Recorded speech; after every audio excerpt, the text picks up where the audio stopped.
My name is Christy Feltruso. I am the Chief Customer Officer here at ClientSuccess and longtime customer success advocate and leader. So I'm really excited to walk you guys through today's session. So without further ado, let's go ahead and get right in. So if you've attended any of my sessions, you know I love to start with some alignment, right? Why are we here? What are we here to talk about? And why is this important? So let me just start by saying that according to McKinsey, this was a statistic that they put out from one of their reports, and I like to think that McKinsey is a trusted source. 70% of organizational change efforts fail because most approaches overlook the most critical element, people. And I think that is right? Like it is so difficult to get people to change behaviors, to do something different. And so that's what we're going to be addressing today, because I think a lot of us have probably either been a part of an onboarding experience or maybe have designed an onboarding experience that went really, really well. But then all of a sudden after the onboarding, where'd everyone go, right? We're not seeing the same level of engagement, the same impact, the adoption of our solutions, and that is likely to do with a lack of change management that probably was not managed after onboarding. So that's what we're going to cover today. So I want to just make sure that we're aligned here. Onboarding isn't just about learning software. It's about changing how they work. Now, this is really important because I think for many of you who are probably joining us today, you're probably in maybe a CS role or an onboarding implementation. Maybe you're working in B2B SaaS or some technology role.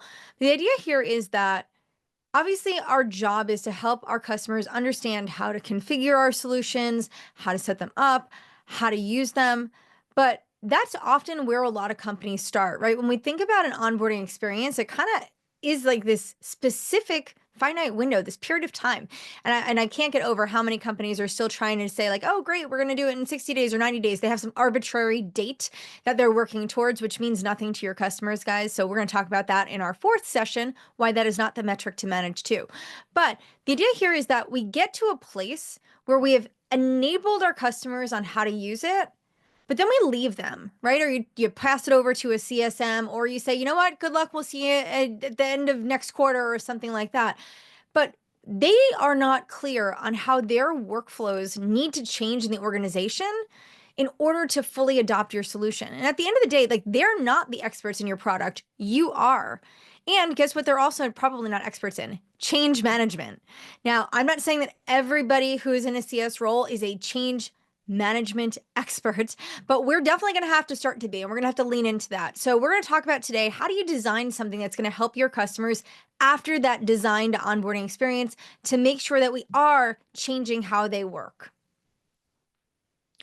So let's talk about some common pitfalls, because I love to just acknowledge all the things that we think we're doing right that we're probably doing wrong, just to align on that. So let's talk about it. So these are some of the most common things I see going wrong with either onboarding or post-onboarding that really prevents organizations from driving the right change. So the first one is treating onboarding as a training event, not a change process, right? So you've got customers who show up, great, here's how you use this. Here's this button, you click here, you add this, you do that, you integrate here, and that's it. Yay. And that's not a change process. A lot of organizations, we don't have the right executive buy-in, right? So there's no accountability, right? There's nobody here to make sure that this partnership is a success. Somebody signed the check, right? Somebody signed the contract. But after that, if they're not engaged, and again, engagement looks very different for an executive, but if they're not engaged, there's no accountability, which means there's no ownership, which means it's likely not going to be successful. We see resistance to change. I don't know about you guys, but I am the worst when it comes to change management. I'm not going to go and reach across here, but I have pen and paper, right? I have tried every single tool to do tracking, to manage my content calendars, all the things that I do. I try to adopt technology, and it is hard for me. It's really hard. So I go back to paper and pen, and like that works for me. And that is what our customers are doing too, right? They resist change because this just isn't how we've done it, right? Like they're comfortable with what they know. And so they're going to be resistant to doing something different. It's hard. Change is hard, guys. We see poor communication, which leads to confusion and mistrust. This is very common. Information overload. This is my favorite. I don't know how many of you go into these onboardings and we data dump, right? We tell our customers all of these things. Now, I don't know about you guys, but like I have a short attention span. I can only learn like little things at a time, and then I have to learn them 10 times over before they actually stick. So if you're not considering that, you have to, because your customers are just like me. Maybe not all of them, maybe some of them are better, maybe smarter, but they can't handle all of that at once, right? So how do you break things down into digestible bits, or how do we help them just focus on one thing at a time? Something else that we do all the time is design this one size fits all, right? We ignore user roles, personas, understanding where our customers start, right? No two customers start from the same place. Everybody has a different experience. They've got different resources. They have different processes built out. All of these things make our customers unique. And so even though they might fit a specific ICP, who they are specifically is going to be different. And so when we ignore that fact and we kind of jump into this, okay, well, it worked for this customer, it's going to work for you too, without leaning in a little bit to somewhat tailor. I will not use the word customize because we know that doesn't scale. But if you can't tailor your onboarding to meet your customer where they are, that's going to be a challenge. When we have no defined success criteria. Now, I'm not even talking about the long-term partnership success criteria. That's a whole nother session. I think we did a boot camp on that a while back, but we might need to revisit that one. But even if we're just defining what the success looks like for onboarding, right? If we don't even know what success looks like for the period of time that we're trying to help engage and enable our customers and drive specific adoption, which ultimately should lead them to achieving goals, if we don't know what those goals are, we can't get there. No post-onboarding reinforcement. I see this all the time. You guys go hard on onboarding. I see so many companies, and I've been a part of some amazing onboarding experiences. And then I get through onboarding and it's like crickets. Like I can't find anybody to engage me or help me or follow up with me. And so we do this a lot, right? We invest all this up front and we nail it. And then we just kind of like drop them off into the abyss. You have to have a plan post onboarding. In fact, I would actually say year one for every customer should feel like a continuation of onboarding, right? Because we're really trying to drive change and behaviors. You should have a full year of what that looks like, right? Maybe year two, the cadence of engagement evolves or it changes. But we got to be more thoughtful about what happens after that stage of formal onboarding. Next, no internal champion to drive adoption.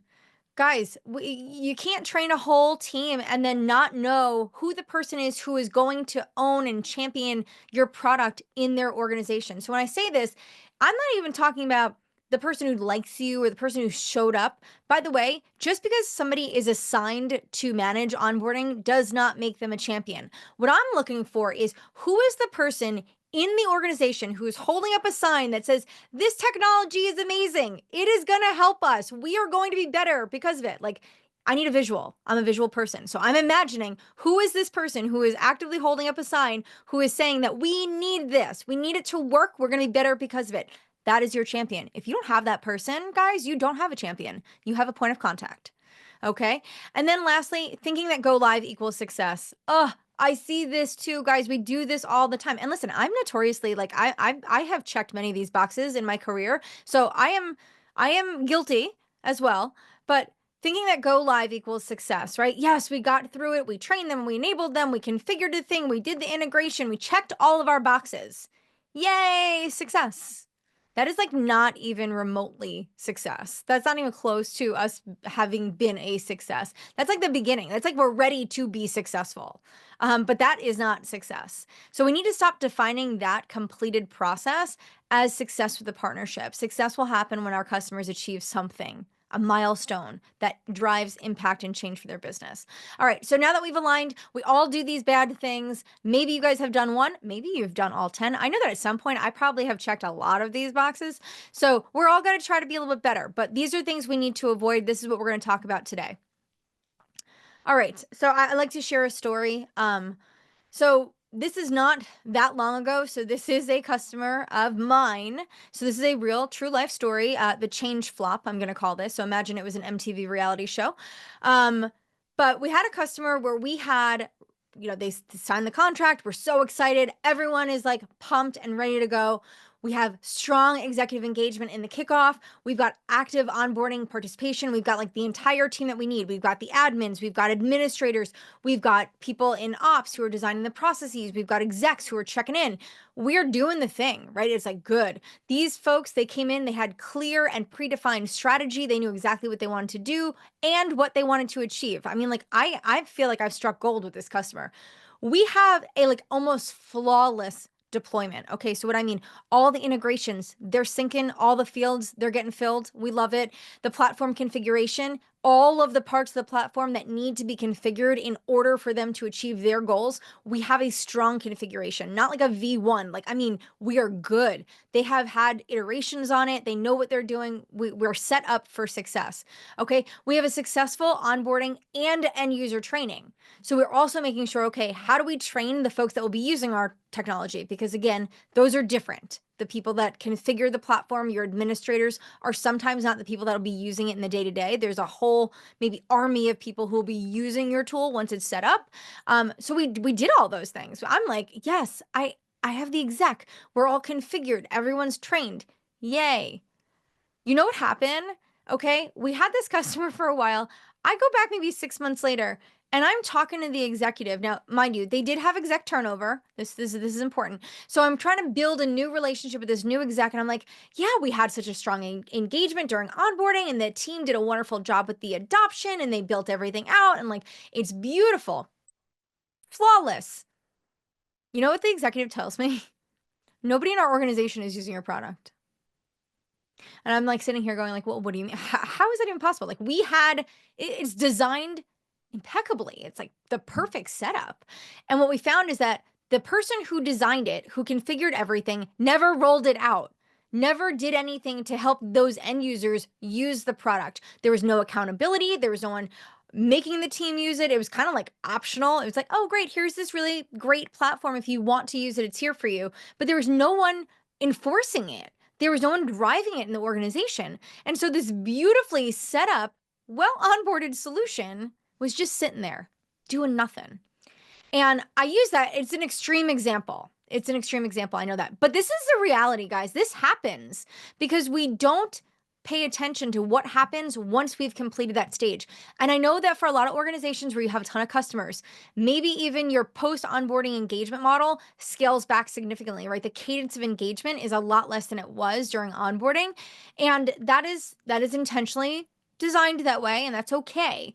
I'm not here to judge that, but you have to be able to make sure that you have a way to help your customers after onboarding, right? If I had a plan in place for this customer post onboarding to hold them accountable, to make sure that we understood what good looked like in terms of adoption, to help to answer questions, to continue training, all those things, we wouldn't have been in the place that we were in. My customer would have been getting value. They would have seen success. And when the new executive came on board, it would have been a no-brainer. They would have already known about us. They would have already been using the platform. And so I found myself having to go back to the drawing board and re-onboard this customer, because now we had to go re-audit everything and work to get training and enablement and get this rolled out to the entire organization. That set me back months. Not only time, but resources, right? All the work we did up front, we had to go back and do it again. So just want to make sure that we kind of hear a story, because like this is real and this happens, and this isn't just my customer. I'm sure there have been customers across our careers and our journeys that have had similar experiences, and that's what we're going to avoid.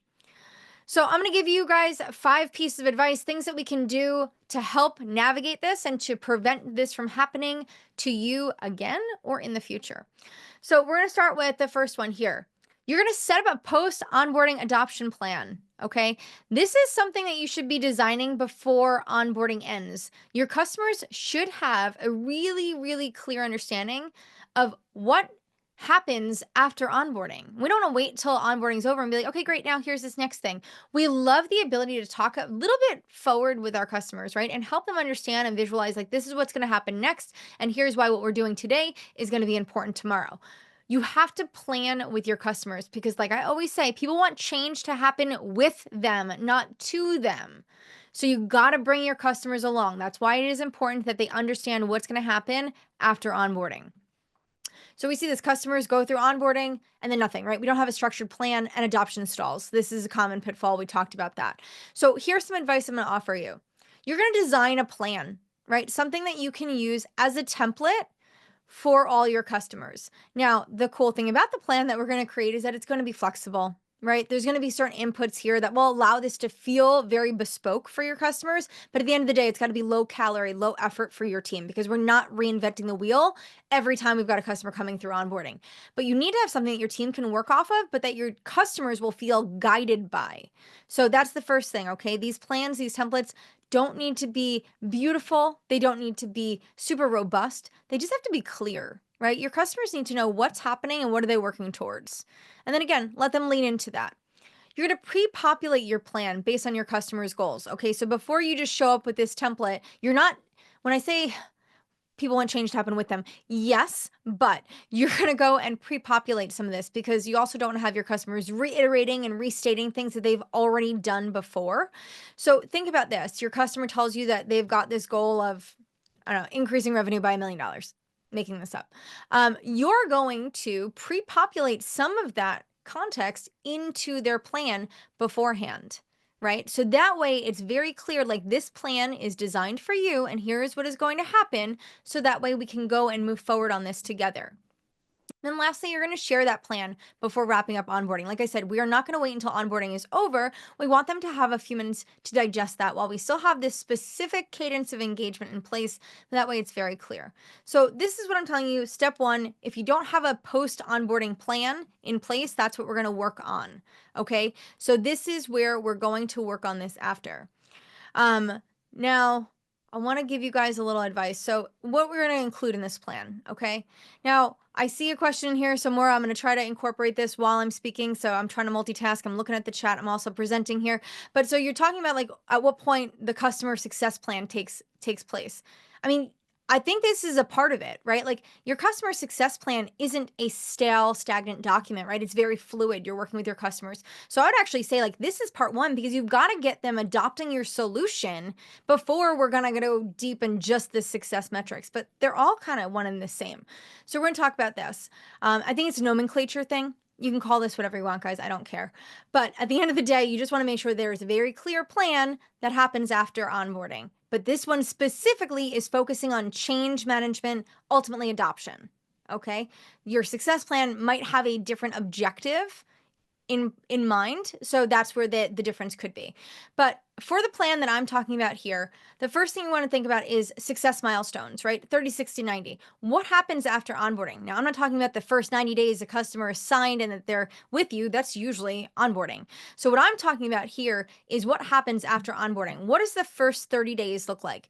Now, specifically, these milestones aren't necessarily tied to the customer's goal and objective. What I want this to be is what are the things that the customer needs to be showing and doing in your solution to prove that the change is happening. That is what we're focused on right now. This is for the change management to happen. How are we measuring that? How do we know that the right things are happening that ultimately lead us to a well-adopted solution? So you're going to come up with what those milestones look like for 30, 60, and 90 days. Now, I'll tell you, for my customers who are coming on board, some of them have very specific use cases, things that they want to achieve. We can lean into this very creatively and say, great, in the first 30 days, like you should have your health score configured. You should have playbooks established, right? Your next 30 days after that, we should start to see that your team is, updating their pulse, that they are using the playbooks that are in place, that they are logging their calls, right? So we have very specific things that we can measure. And I'm sure all of you do as well in your products. Think about that from an adoption standpoint. What does it look like? What does good look like for your customers? The second thing we're going to talk about is a usage and impact review. How do we come back to conversations with your customers to say, hey, look, this is what we've been doing. This is what's working. Here's what's not. Or, hey, guess what? I'm concerned. The things that we talked about or the plan that we had in place doesn't look like it's being followed. So you have to have an opportunity, and I don't know specifically for each of you what your cadence might be. Maybe it's, you know what, we're going to do this every 2 weeks, and then we move to a month, and then it's every quarter, whatever the case may be. But you have to have a point in time where you're going to hold your customers accountable. And listen, what I love is that this can also be different. It doesn't need to be a meeting. It could be a Loom video. It could be asynchronous. It could be if you're using Slack with your customers. Find out what their communication preference is. Not everything needs to be a meeting, guys. So I just want to kind of reinforce that. But at the end of the day, you need to make sure, is your customer using the tool as expected? And if they are or are not, you need to be having a conversation about that. Lastly, you're going to have a cadence of ongoing touch points. Now, like I said, I think that everyone should be thinking about year one as a very specific journey than year two, year three, year four, right? Because the first year, think about it, change takes a long time. Behaviors take a long time.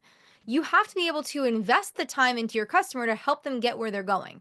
Now, every technology has a different learning curve, has a different time to adoption, right? I will tell you, as somebody, I love Calendly. It's one of my favorite tools that I use all the time. It did not take me a year to adopt Calendly. But there are other solutions that I have used that are definitely bigger, more robust, more complex. Think of like an enterprise grade software that took me a long time to get to a place where I felt really comfortable in using it in my day to day beyond isolated features and functions to really embed it into my workflow to drive meaningful impact. So I think it's important to think about that through the lens of, well, what is my technology and what should that time be? So if I'm giving you an example here at the bottom, maybe it's by day 30, 80% of your users should be engaging with feature X, right? By day 60, we should see at least Y efficiency gains.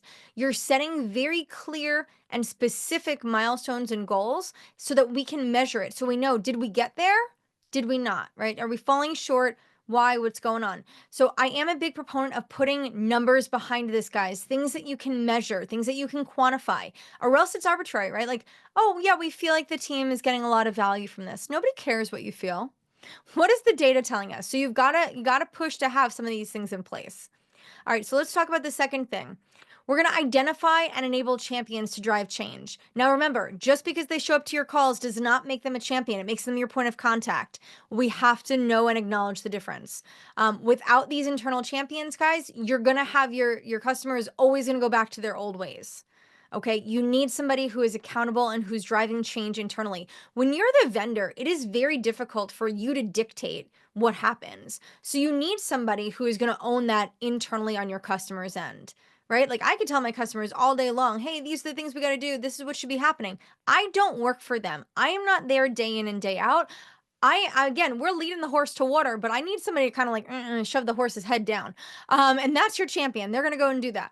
So here's some things that we can do. One, we're going to identify the key stakeholders during kickoff. Okay. Who are these very specific people who are accountable and responsible for the success of your platform?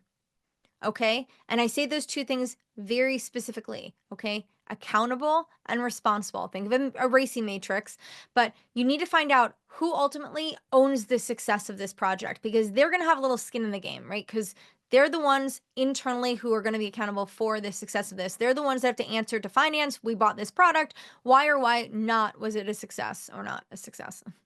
Okay, you're going to lean into strong advocates. As you're going through onboarding, you're going to see very clearly who those advocates are. You're going to have the people who are excited about this, who are doing the work, who show up on time, who never cancel. They really are demonstrating to you day in and day out that they want this to be a success, that they get it. They understand your product, they understand the value. Look for those. Again, just because somebody has a specific title or a specific persona doesn't necessarily mean that they're going to be the biggest advocate. As you're working with them, identify these people, star them, like make sure that it's very clear to you who these folks are because those are the ones you're going to want to leverage. Okay. And then you want to communicate your intentions and how you want to partner together. This is very important, guys. You always want to be communicating intentions, right? Bob, you're doing such a great job with this. I see that you really get it. You seem to be picking up the platform. You understand the use cases. I would love to partner with you so that you can help us drive change internally. Is this something that you'd be interested in? Here's how I've worked with other champions like this at other organizations, and we've had tremendous success, right? You got to help them understand what that would entail, right? What it would require. And you want to communicate that as soon as you're identifying them. So that way we're setting them up to understand what the long-term engagement might look like or how we want to work with them. Okay, so let's talk about this. So your pro tips here, you're going to appoint and empower champions. Okay, so the first thing is have them advocate adoption internally. Okay, if you have champions, they're the ones that should be the ones who are pushing for strong adoption internally, right? That's what their job is to. They have to be the ones driving change. Like I said, you can only do so much as an outside third party.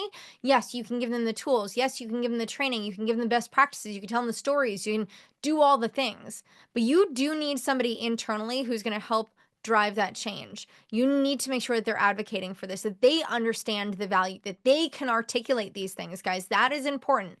It's not just that they know how to use the product. Do they understand how to sell the value? Because people need to be bought in order to do something different, right? You need to convince them that, yes, that they are going to benefit from this. That person needs to understand that benefit and how to position it. You're going to ask them for help, right? Part of the thing that you're going to want them to do is train new employees, train the end users. So you're going to want to make sure that they can do that.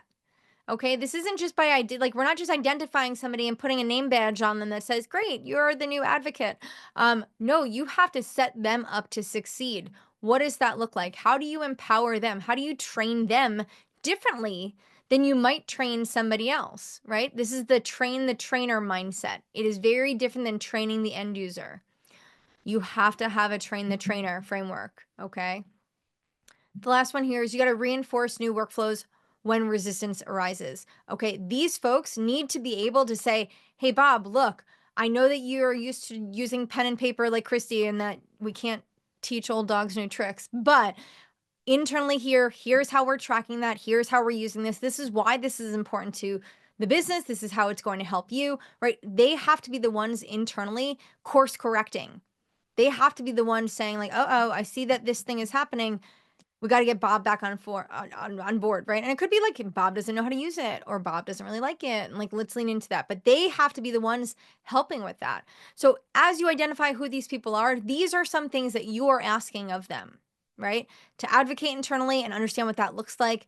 Training and reinforcing. We need that. That last one is key. So think about this. You want to also make sure that like you are rewarding them. So how do you help them? What goals are you helping them achieve personally, professionally? So give them special access. Give them, maybe they're part of your customer community. Maybe they're getting advanced training. Maybe you're giving them a certification, something that goes on their LinkedIn profile that makes them, appear or actually be more credible, more, strengthens their personal brand. Figure out what drives them and kind of lean into that. Are they getting access to information? Are they going to be on your customer advisory board? Things like that. Whatever you're going to do, you want to make them feel like real, true VIPs. So think about what you can do because this partnership has to be mutually beneficial. If this is one-sided and you're getting and they're not, it's not going to work either. So make sure that it's mutually beneficial. All right, third one here. You got to reinforce the why. This is something you got to do often, right? Like, why am I doing this again? You've got to connect the usage to business impact. All right. Nobody cares what logins look like. That's not meaningful to me. If somebody came to me as an executive, right, and said, oh, your team logged in 27 times. Why do I care that my team logged in 27 times? What does that mean to me? Right? This is why we have to be really clear on what the impact is, not the usage metrics. So your users they're going to see this as just another system, okay? You've got to make sure that they see this as a business enabler, something that helps them be more efficient, drive more business, save more time, right? Find out what the value is that your solution provides and make sure that you're reinforcing that. And you're very clear in understanding how certain things that they do help them achieve that, right? At the end of the day, if my customers are logging their calls, I don't talk about like, great, they logged 10 calls, right? We're talking about the benefit of having all of that visibility to continue to drive engagement and to drive action and impact over time. Like we've got a talk track around these things that tie to business impact. You've got to figure that out. If you're talking about logins, if you're talking about page views, if you're talking about seats and consumption, those are not business metrics. Nobody cares. Okay. Or let me restate that. Your executives don't care. And at the end of the day, they're the ones that need to understand this, but also as an end user, somebody who's using it, the value's got to be clear to them. So you have to make sure that that is understood. So things that you can do, stop or avoid talking about product adoption based on feature usage. You have to get away from this. If these are the metrics that you're looking at today, guys, I'm going to challenge you to go back to your marketing team and actually understand how they're positioning business value and impact, because that should be all over your website. It's probably in all the collateral that your marketing team is designing, because nobody sells feature adoption, right? They're selling a vision, they're selling value. The closest person to that narrative is probably going to be marketing. So go back to them if you're unclear.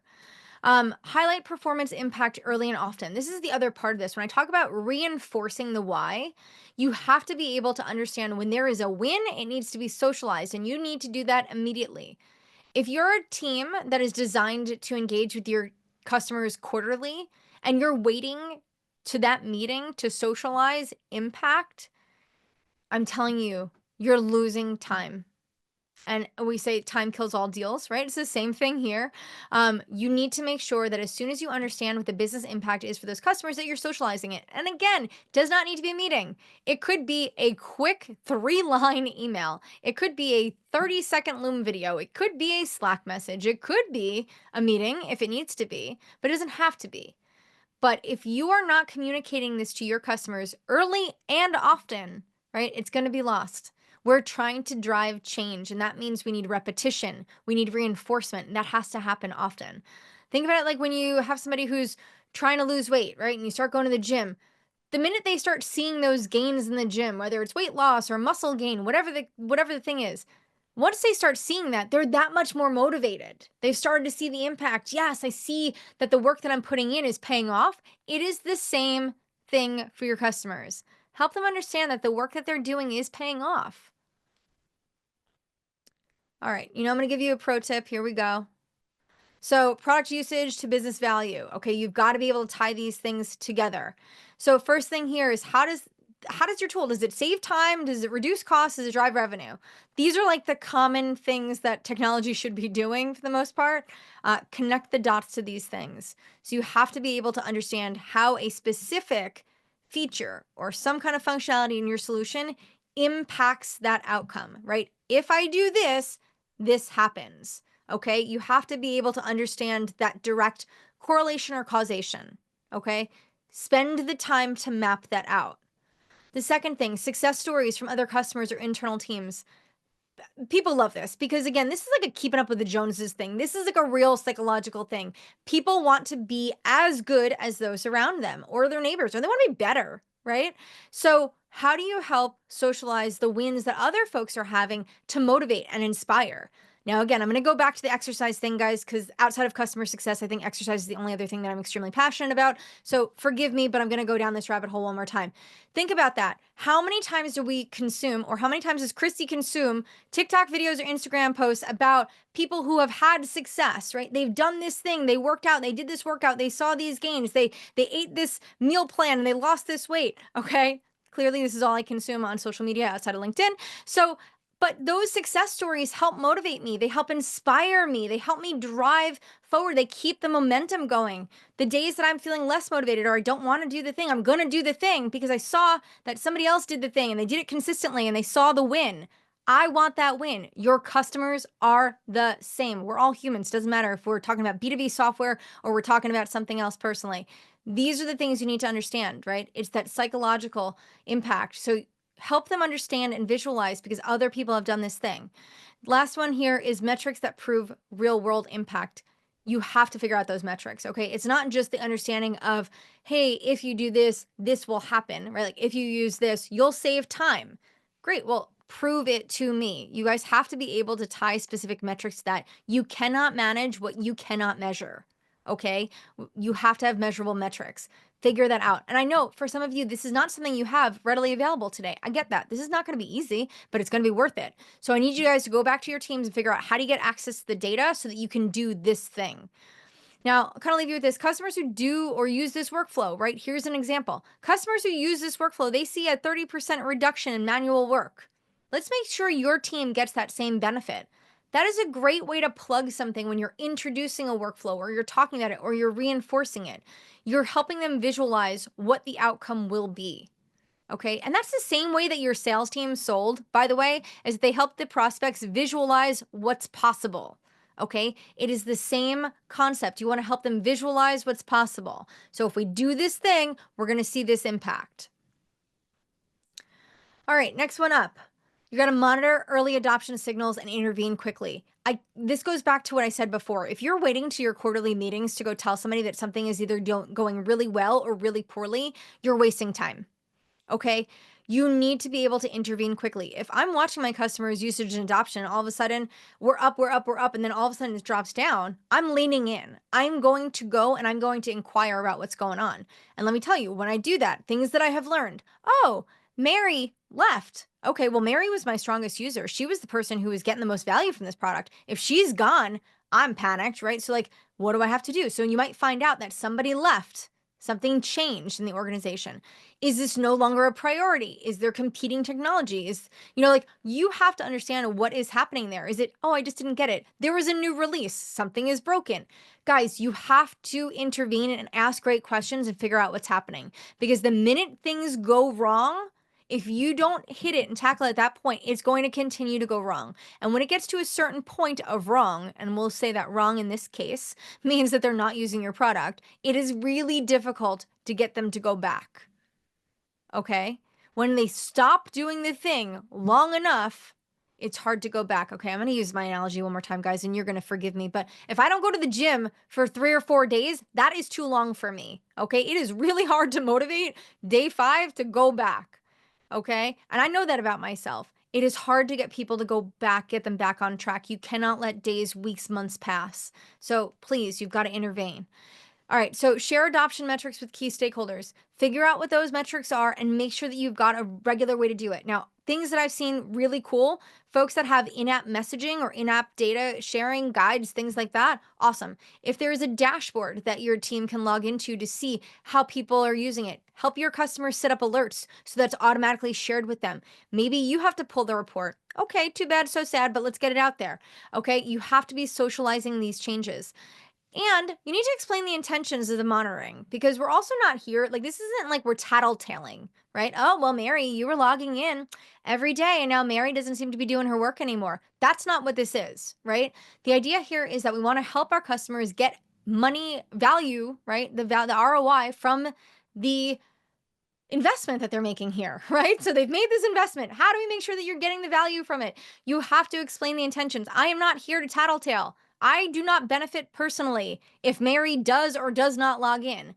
But you, Mr. or Mrs. Customer, you do, right? The impact is on you if your team is not using this because you bought this technology to solve for X. We cannot solve for X if your team is not doing Y. So you guys have to be paying attention to that.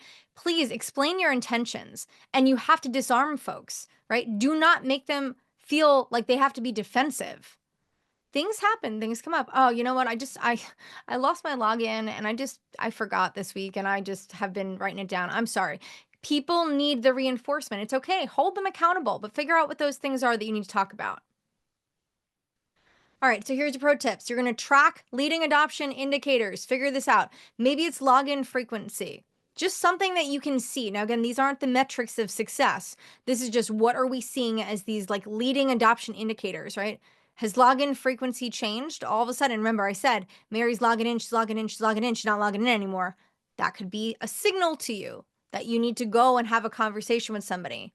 Maybe it's feature usage trends. There's specific features in your product or something that your team needs to be using that it's very specific to an outcome that they're trying to use and trying to drive some value from. If all of a sudden that starts to decline or you're seeing some volatility there, what is that signaling to you?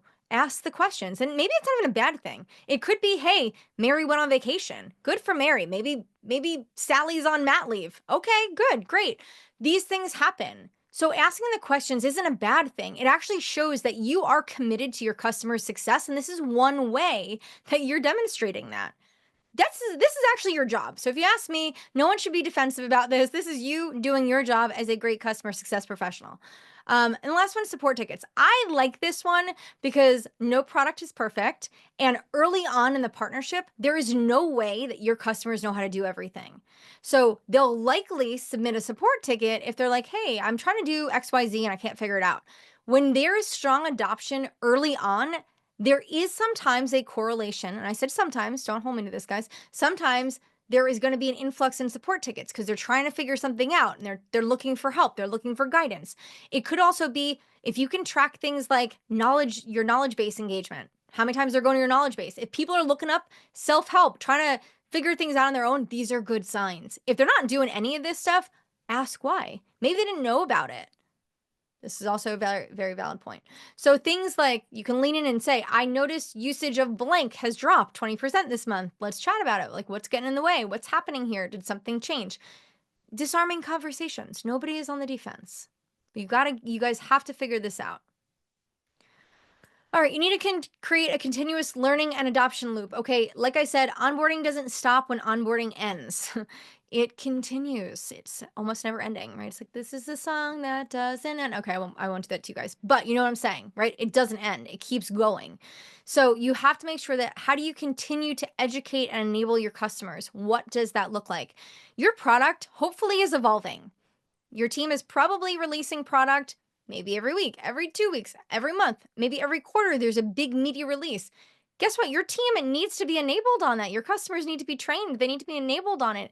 How do you provide continuous learning? Things that I love one-to-many learning channels or approaches, things like webinars, things like community, things like that, things that you can do at scale. Maybe it's like you have marketing emails that go out. Like maybe it's like your Friday fun tip or something like that. Okay. I have cheesy marketing ideas on a whim, but something that says like, hey, look, there's this cool thing that you're not doing today that you could be doing and getting value from. And here's how you do it. Guys, set up little Loom videos. I will talk about Loom till I'm blue in the face because I think it's so powerful. There are a lot of people that are visual learners, and it takes a few seconds for you to create one video and impact hundreds of people. Okay, think about that. Perfect example. So your customers also, they learn well from each other. So how do you bring them together? It could be in a community. It could be in workshop forums, like virtual workshops. I've seen folks do that really well. Bring your customers together and have them share ideas and navigate things and kind of workshop ideas together around your product. Super powerful. So things like that. Again, these are not, and this is not an exhaustive list of that, but just to try to get you guys creatively thinking about it. So my pro tip is you've got to figure out a way. How do you provide ongoing enablement? I know that for folks that have an onboarding team, once they leave onboarding, yes, it feels like another burden to the CS team. So you've got to figure out, does onboarding own this? Does marketing own this? Does CS own this? Does product own it? Figure out who owns it internally, but there has to be continuous enablement. So like I said, things I love, monthly live trainings, refreshers, these types of webinars like we're doing right now, where you're all here listening to me talk about something. Think about it. There's hundreds of you guys there. There's one of me. That is scale. Do an AMA.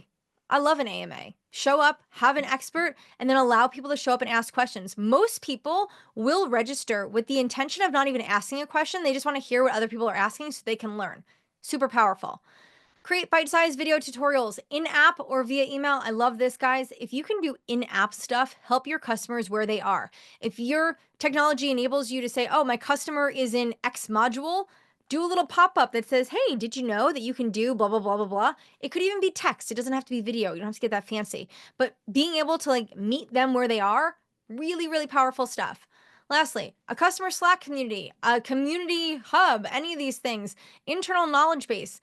These are all great ways and resources to show your customers your commitment to their education enablement. It could be certification programs, guys.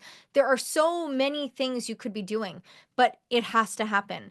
Training doesn't end with onboarding. You have to find a way to provide that continuous value. I will tell you, Krista Roberts, who is on this call today, she is our Director of Success Services here at ClientSuccess. She leads our masterclass webinar series bi-weekly.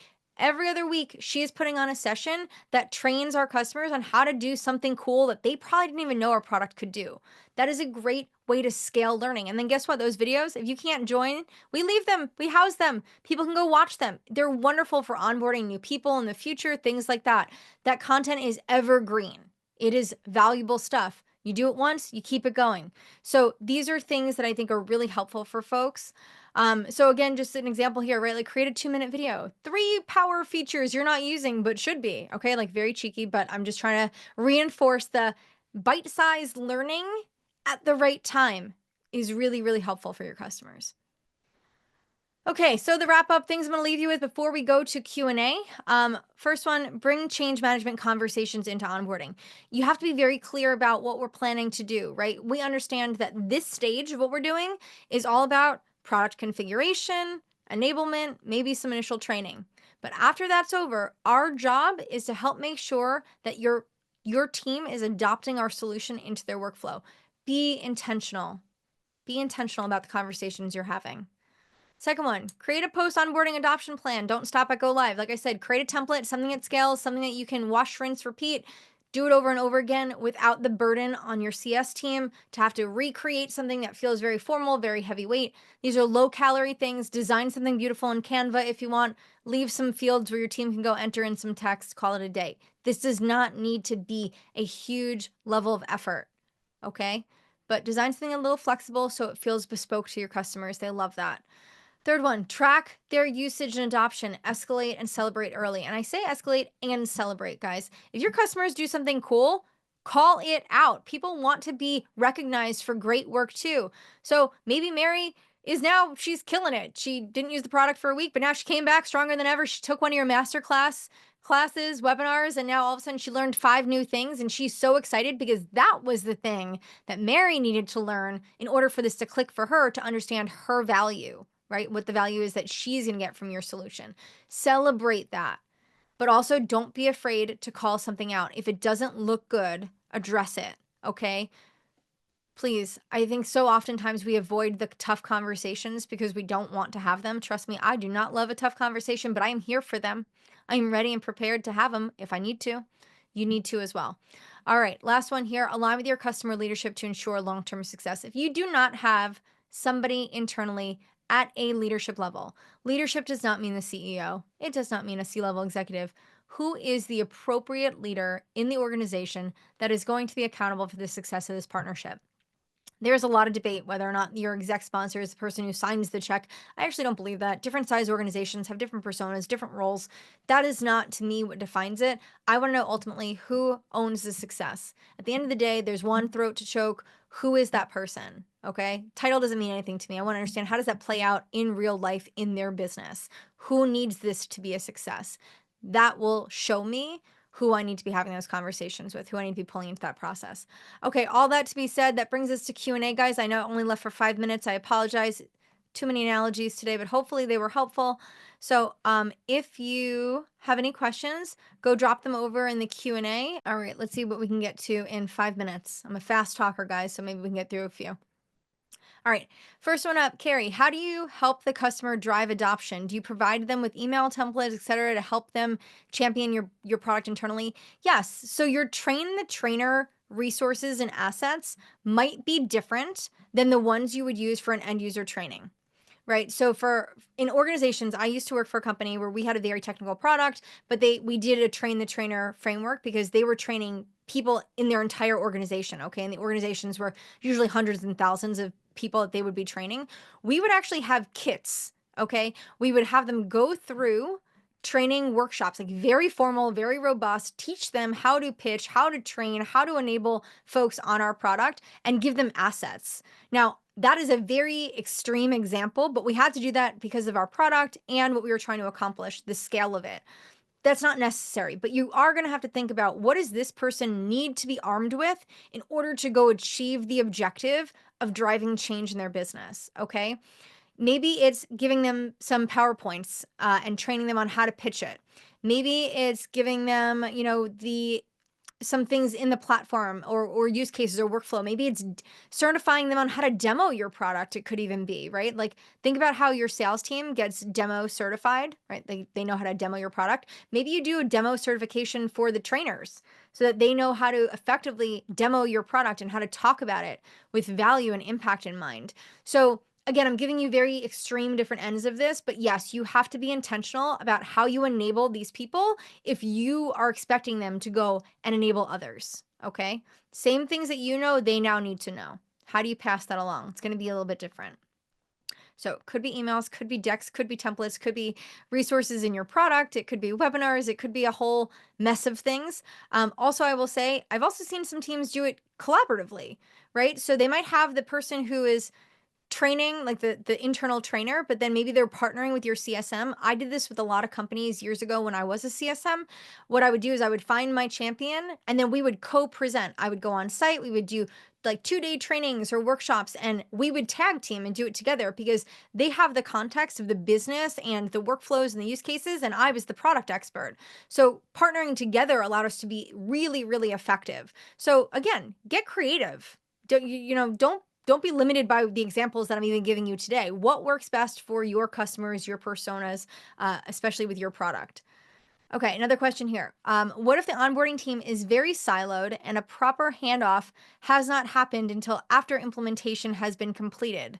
Yes, this is challenging in itself, but what's the best way to ensure these things happen when you aren't introduced until later? Okay, this is one of those things where the change can't happen bottoms up. It needs to happen top down.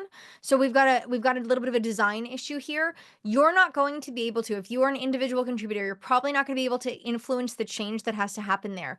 You're going to need that to come top down. So if I were you, if you're an IC, have a conversation with your leadership team around why maybe some things need to be happening. If you can support that with data and real customer stories, all the better. If you are a leader and you have designed this intentionally, you need to collaborate a little bit more stronger with the cross-functional heads to talk about this. It could also be a parallel track that runs alongside of this. That's something else that I've done really well, is that I might have a product that is very complex. And so onboarding and implementation, and I got project managers all leading the charge up front.